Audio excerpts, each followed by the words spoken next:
In today's video, I'm going to teach you how to order or stack lists in Trello. First, open your browser and head to Trello.com.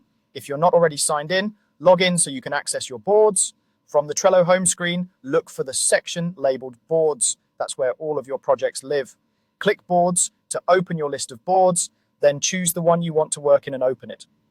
Inside a board, you'll see columns running left to right. These are your lists. Each list contains cards, and the order of the lists defines the flow of your work. To change that order, it's as simple as drag and drop. Move your cursor to the top of the list you want to reorder, right on the list header. Click and hold, then drag the entire list to the left or to the right. As you drag, Trello shows a placeholder so you can see exactly where the list will land. Release the mouse to drop it into place. All the cards inside that list move with it, so nothing gets lost. If you have many lists, you might need to scroll horizontally to find the spot you want.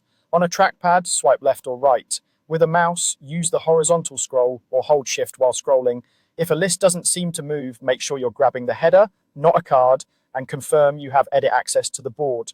Now, an important note about stacking. In this context, Trello doesn't support stacking lists on top of each other or nesting one list inside another.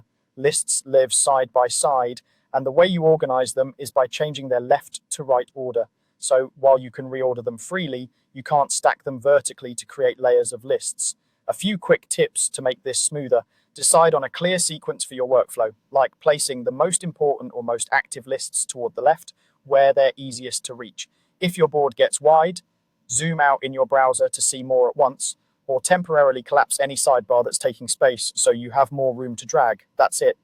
Go to Trello.com, open your boards, pick the board you need, and drag lists left or right to arrange them. Remember, stacking lists isn't available, but reordering is fast, flexible, and helps keep your work flowing in the right direction.